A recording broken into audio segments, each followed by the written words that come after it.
Around 1914, Baba's fame had spread far and wide. Within Maharashtra, he had innumerable devotees as well as some skeptics. This Leela of Daji Sahib Patawardhan, who was a doubting Thomas, tells how he turned into an ardent devotee. Daji's ancestors resided in Meerut, Sangli district, and were conferred the title of Sarkar as they had high political standing. They were affluent and owned vast acres of land that was agricultural. They had huge vadas where he and his entire family lived. Daji's grandfather, Arbat Baba Patawardhan, was a saintly person, and his family was spiritual and devoted to Lord Ganesha. Daji was also utterly devoted to Lord Ganesha. Daji was a voracious reader, and he had read all the epics of the great saints of those times. However, he read them not out of much devotion, but with an analytic mind, and he often wondered if the Leelas therein really did happen. At that point in time, a dear friend of his asked him to accompany him to Shirdi as he wished to meet a great saint, Sai Baba. Daji was disinclined to go as he had heard that Baba was a Muslim fakir who had numerous Hindu followers. These followers, according to what Daji had heard, were mostly Brahmins, and Baba had cast some magical spell on them and had drawn them towards him.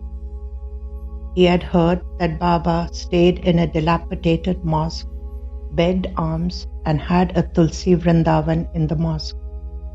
But what troubled him most was that people actually believed that Baba lit lamps with water, so he decided to see all this for himself.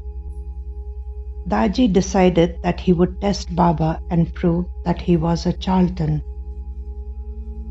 In May 1914, Daji set out to Shirdi. In those days, it was not as easy to reach Shirdi as it is in these days. It was a long and tedious journey. From Meerut, Daji travelled by train to Pune, where he had to catch another train which took him to Manmad and thence to Kopargaon. Daji got off at Kopargaon and began the third leg of his journey by Tonga to Shirdi.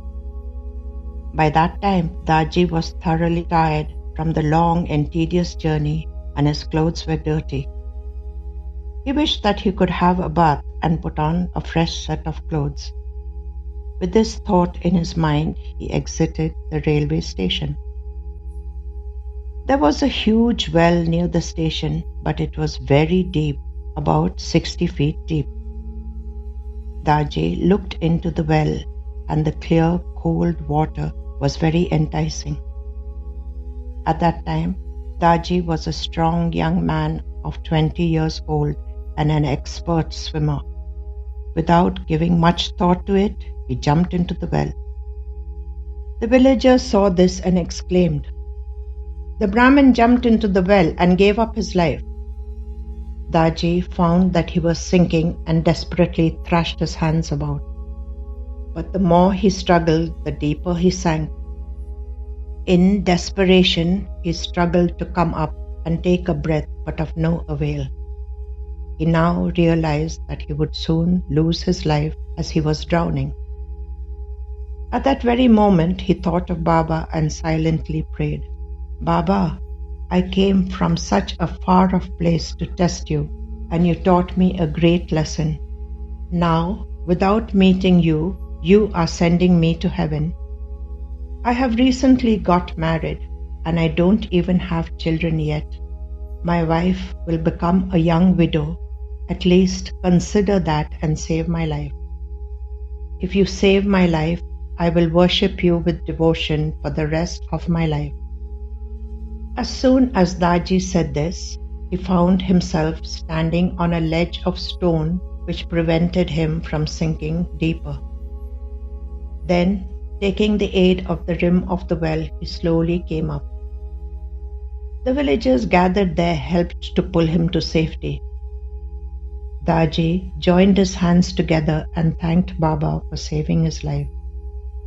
Then he took a tonga and proceeded to Shirdi. As soon as Daji entered the Dwarka Mai, Baba greeted him.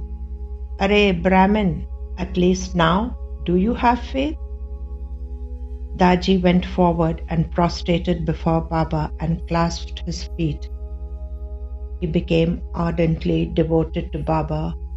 From then on, Daji considered every day that he woke up in the morning as a gift from Baba. Reference: Sri Sai Sagar Magazine, Volume 3, Number 4, January-March 2013.